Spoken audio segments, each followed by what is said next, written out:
കാൽമുട്ട് വേദന നേരത്തെ അത് പ്രായമായവരിലാണ് കൂടുതൽ കണ്ടിരുന്നത്. പക്ഷേ ഇപ്പോഴത് യങ് ആയിട്ടുള്ള ഒരുപാട് പേരിൽ നമ്മൾ കണ്ടുവരുന്നുണ്ട്. അപ്പം കാരണങ്ങൾ എന്തു ആയിക്കോട്ടെ, തേയ്മാനം എന്നാണ് നമ്മൾ പറയുന്നത്. അപ്പം ഇന്നത്തെ വീഡിയോയിൽ നമ്മളൊരു 5 എക്സസൈസ് ആണ് നമ്മൾ കാണിക്കുന്നത്. ഞാൻ Shadiya, chief physiotherapist, Cortex spine and pain care, Kozhikode.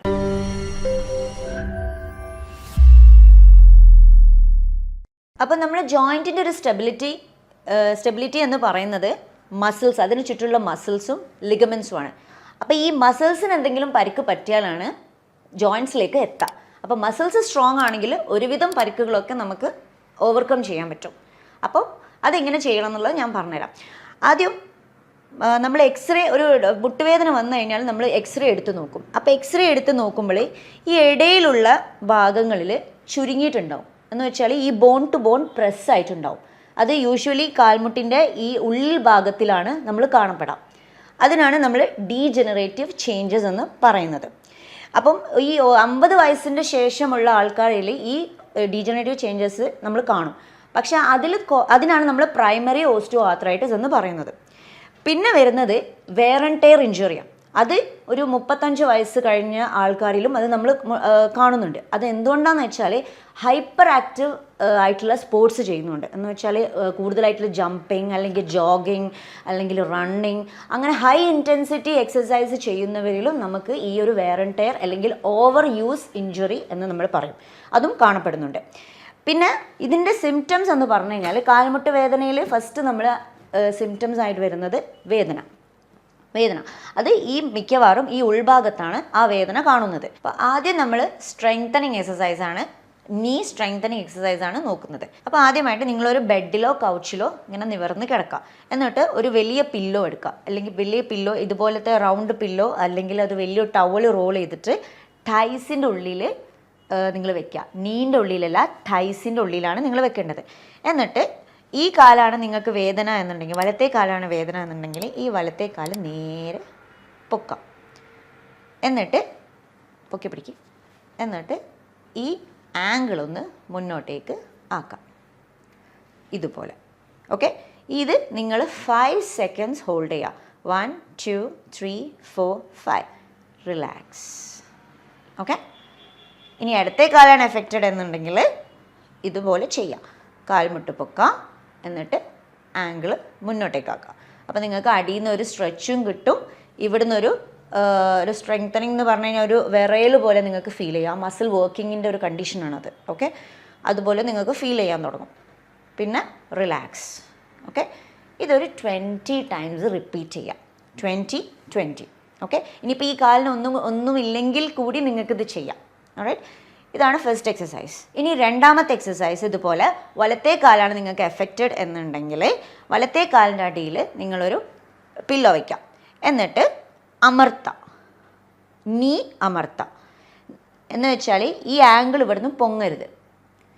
Angle ഇവിടുന്ന് പൊങ്ങാതെ മുട്ട് മാത്രം അമർത്താം, ആ പില്ലോയിലേക്ക് അമർത്താം. അത് നിങ്ങളൊരു 10 സെക്കൻഡ്സ് ഹോൾഡ് ചെയ്യുക, റിലാക്സ് ചെയ്യുക. അഗൈൻ ഒന്നും കൂടെ റിപ്പീറ്റ് ചെയ്ത് കാണിച്ചു തരാം. മുട്ട് പില്ലോയിലേക്ക് അമർത്താം, ഹോൾഡ് ചെയ്യുക, റിലാക്സ്. ഇതുപോലെ തന്നെ അടുത്ത കാലിലും നിങ്ങൾ റിപ്പീറ്റ് ചെയ്യുക. ഇനി മൂന്നാമത്തെ എക്സസൈസ് ഇതുപോലെ തന്നെ കൗച്ചിൽ കിടക്കുക. ഈ പലപ്പോഴും നമ്മൾ മുട്ടുവേദനയുള്ള ആൾക്കാരിൽ നമ്മൾ കണ്ടിട്ടുണ്ട്, അവരുടെ നടത്തം ഇതുപോലെ വാഡ്ലിംഗ് ആയിരിക്കും. എന്ന് വെച്ചാൽ ഇങ്ങനെ ആയിരിക്കും നടക്കുന്നത്.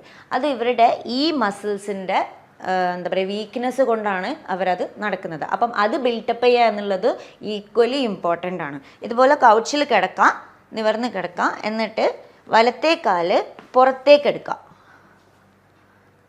ഉള്ളിലേക്ക് എടുക്കുക. Again repeat. ശ്രദ്ധിക്കണം, ഇതിൽ ഹോൾഡ് ഇല്ല. സാധാരണ നമ്മൾ ഹോൾഡ് ചെയ്യാൻ 5-10 സെക്കൻഡ് ഹോൾഡ് ചെയ്യാനാണ് പറയുന്നത്. ഇത് ഹോൾഡ് ഇല്ല, റെപ്പിറ്റീഷൻസ് മാത്രം. എന്ന് വെച്ചാൽ പുറത്തേക്ക് എടുക്കാം, ഉള്ളിലേക്ക് എടുക്കുക. ഇതുപോലൊരു 10-20 തവണ നിങ്ങളുടെ കഴിവിനെ പോലെ നിങ്ങൾ ചെയ്യാം. ഓക്കെ, അടുത്ത കാലം ഞാൻ റിപ്പീറ്റ് ചെയ്ത് കാണിച്ചു തരാം. പുറത്തേക്ക് എടുക്കാം. ശ്രദ്ധിക്കണം, ഈ കാൽമുട്ട് വളയരുത്. ഇത് സ്ട്രെയിറ്റ് എന്നായിരിക്കണം. സ്ട്രെയിറ്റ് ആയിട്ട് പുറത്തേക്ക് എടുക്കുക, ഉള്ളിലേക്ക് എടുക്കുക. ഇതൊരു 10 തവണ നിങ്ങൾ ചെയ്ത് കഴിയുമ്പോഴത്തേക്ക് നിങ്ങൾക്ക് ഇവിടെ ഒരു കടച്ചൽ ഫീൽ ചെയ്യും. അപ്പം ദാറ്റ് മീൻസ് ആ മസിൽ നമ്മൾ വർക്ക് ചെയ്യുന്നുണ്ട് എന്നാണ് അർത്ഥം. ഓക്കെ, ഇനി നമ്മൾ ഫോർത്ത് എക്സസൈസിൽ ഇതുപോലെ ഈ ആംഗിൾ ഇപ്പോൾ എല്ലാം വലത്തേക്കാലാട്ടോ ഞാൻ ഇപ്പോൾ ആദ്യം കാണിക്കുന്നത്. വലത്തേക്കാലാണ് നിങ്ങൾക്ക് പ്രശ്നമെന്ന് വിചാരിക്കും. അപ്പോൾ ഈ വലത്തേക്കാലിൻ്റെ ആംഗിൾ ഒന്ന് പുറത്തേക്ക് ഒന്ന് ടേൺ ചെയ്യാം. എന്നിട്ടൊരു 30 ഡിഗ്രി പൊക്കുക, അവിടെ ഹോൾഡ് ചെയ്യാം. ഓക്കെ, ഇതിൽ 1 2 3 4 5 റിലാക്സ്. ശ്രദ്ധിക്കണം, ആദ്യം പൊക്കിയിട്ടല്ല തിരിക്കേണ്ടത്. ഓക്കെ, ആംഗിൾ തിരിച്ചിട്ട് വേണം 30 ഡിഗ്രി പൊക്കാൻ. എന്നിട്ട് ഹോൾഡ് ചെയ്യാം 5 സെക്കൻഡ്സ്. 5 അല്ലെങ്കിൽ ആദ്യം 5 മതി, പിന്നെ 10ലേക്ക് നമുക്ക് ആക്കാം. 5 സെക്കൻഡ്സ് ഹോൾഡ് ചെയ്യാം, റിലാക്സ് ചെയ്യാം. ഇതും ഒരു 10 പ്രാവശ്യം നമുക്ക് റിപ്പീറ്റ് ചെയ്യാം. ഓക്കെ, ഇത് ശ്രദ്ധിക്കണം, 2 കാലും ഒരുപോലെ ചെയ്യുക. ഇത് സ്ട്രെങ്തനിങ് എക്സസൈസാണ്. അപ്പം മറ്റേ മുട്ടിൻ്റെ ചുറ്റുഭാഗമുള്ള മസിൽസിന് നമ്മൾ എന്താ ചെയ്യുന്നത്, നമ്മൾ സ്ട്രോങ് ആക്കുക ചെയ്യുന്നത്. മുട്ടിനെ ഹോൾഡ് ചെയ്യാനുള്ള കപ്പാസിറ്റിയിലേക്ക് നമ്മൾ എത്തിക്കുക ചെയ്യുന്നത്. അപ്പം 2 കാലും ചെയ്താൽ മതി. ഈ കാലിൽ മറ്റേ കാലിൽ കുഴപ്പമില്ലെങ്കിൽ കൂടി ഇത് ചെയ്യണം. ഓക്കെ, ഇനി ലാസ്റ്റത്തെ സ്ട്രെങ്തനിങ് എക്സസൈസ്. ഇതുപോലെ ഒരു ചെയറിലിരിക്കാം, നിങ്ങളെ കാല് തട്ടുന്ന വിധത്തിലുള്ള ഒരു ചെയറിലിരിക്കാം. എന്നിട്ട് ഒരു ടവൽ റോൾ ചെയ്യാം, കാലിൻ്റെ ഇടയിൽ വയ്ക്കാം, കാൽമുട്ടിൻ്റെ ഇടയിൽ വയ്ക്കാം.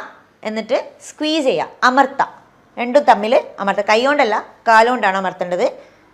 കാൽ രണ്ട് കുറച്ച് അടുപ്പിച്ച് വയ്ക്കുക. ഓക്കെ, അമർത്താം. അപ്പോൾ നിങ്ങൾക്ക് ഉള്ളിലത്തെ മസിൽ അനങ്ങുന്നൊരു ഫീലിംഗ് കിട്ടും. റിലാക്സ് ചെയ്യുക, 10 സെക്കൻഡ് ഹോൾഡ് ചെയ്യുക, റിലാക്സ് ചെയ്യുക. ഇതും നിങ്ങൾ 10 ടൈംസ് റിപ്പീറ്റ്. ഇതുവരെ നമ്മൾ ചെയ്തത് മുട്ടിൻ്റെ സ്ട്രെങ്തനിങ് എക്സസൈസാണ്. ഇനി നമുക്ക് സ്ട്രെച്ചിങ് എക്സസൈസ് നോക്കാം. ഇതുപോലെ കൗച്ചിൽ കിടക്കാം, ഇപ്പുറത്തെ കാലിൻ്റെ മുട്ടിൻ്റെ സൈഡിലേക്ക് വയ്ക്കാം, ചിരിയാ. അപ്പം നിങ്ങൾക്ക് ഇവിടുന്ന് ഒരു സ്ട്രെച്ച് ഫീൽ ചെയ്യും. ഇത് hold four 10 seconds and relax. Opposite side repeat ചെയ്യാം. അപ്പം മറ്റേ കൈ കൊണ്ട് നിങ്ങളൊന്ന് അമർത്തി കൊടുത്താൽ മതി. ആ കൈ മുട്ടിൻ്റെ അവിടെ വയ്ക്കും. ഓക്കെ, ഇതുപോലെ നിങ്ങൾക്ക് സ്ട്രെച്ച് ഫീൽ ചെയ്യും. റിലാക്സ്. ഓക്കെ, ഇനി നമ്മൾ രണ്ടാമത്തെ സ്ട്രെച്ചിങ് എക്സസൈസിലേക്ക് പോവാം. ഇതുപോലെ ഒരു ചെയറിലിരിക്കാം. എന്ന് വെച്ചാൽ നിങ്ങളെ കാല് നിലത്ത് തട്ടണം. എന്നിട്ട് ഇതുപോലെ ചെയറിലിരുന്നിട്ട് മുട്ടും കാല് ഒന്ന് ലിഫ്റ്റ് ചെയ്യാം. എന്നിട്ട് കൈ കൊണ്ട് വിരലുകൾ തൊടാൻ നോക്കുക. ഇങ്ങനെ മതി. അപ്പം നിങ്ങൾക്ക് അടിയിൽ നിന്നൊരു സ്ട്രെച്ച് ഫീൽ ചെയ്യും. ഇത് നിങ്ങളൊരു 10 സെക്കൻഡ് ഹോൾഡ് ചെയ്യാം, റിലാക്സ് ചെയ്യാം. അടുത്ത കാലിൽ റിപ്പീറ്റ് ചെയ്യാം.